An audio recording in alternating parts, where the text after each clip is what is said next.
Good morning out there, everybody. I'm your host, Alan. Thanks for tuning into the show this morning. The city of Shreveport, Louisiana, about 80 miles from the 409, they've been hit with one of the most horrific crimes ever, as a gunman takes out his whole family. What an horrific story. Let's get right into it. Well, ladies and gentlemen, there are a lot of things that happen. The gunplay, gun violence in America continues to ramp on, rage on.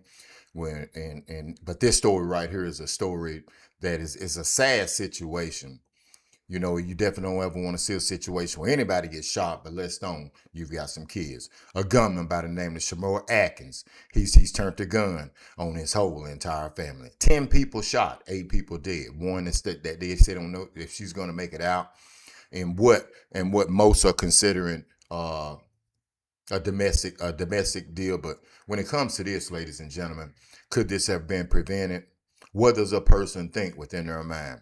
Just weeks ago on Easter Sunday, Shamar, the gunman was posing pictures with his kids on Easter Sunday, and he was eating a hamburger with one of his daughters.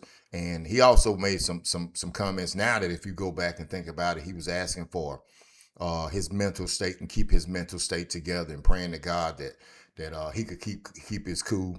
But nobody out there ever suspect that a crime of this magnitude would be done. Now, Shamor Atkins was taken out. He was eventually killed by the police after he killed 8 of his children. 8 of his children. He shot 8 of his children. Not 17, 18, 8 little bitty kids, 3, 4, 5 years old and up. And then how he fled the scene, he carjacked the car and got into a speed chase with the police, and he brandished the gun, and of course the police took him out.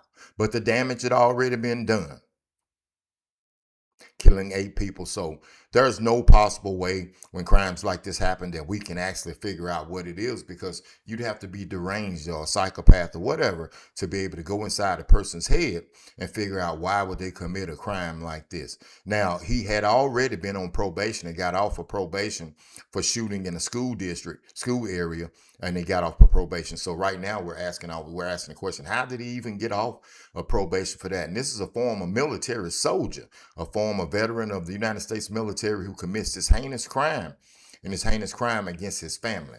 One of the young children tried to escape and got to the roof of the house, but he still shot and killed that kid, and that kid stayed on the roof until the police got there and discovered the body.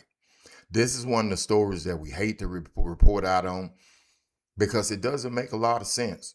It just doesn't make a lot of sense. Shreveport gunman, man, just takes out his whole family.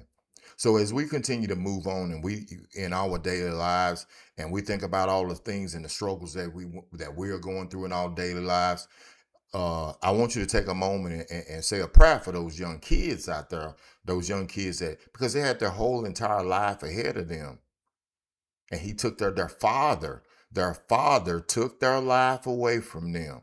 There's no emotional state that somebody I know that I would be in ever want to harm either one of my children, either one of them. So the devil is definitely alive. He's alive, and he was in Shreveport, Louisiana, posing as a good father, but all along it was a devil in disguise. That's all it was a devil in disguise.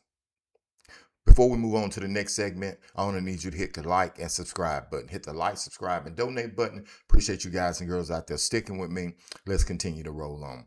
Well, back to the war. Well, the Strait of Hormuz, ladies and gentlemen, U.S. U.S. Soldiers are boarding ships out there in the Strait of Hormuz after Iran had declared that the president declares there's a ceasefire, but the Iranians already fired on 2 ships, and now we're taking over the waterways, and this thing, we're about to do a ground invasion. There's only 2 days left in what's supposedly called ceasefire.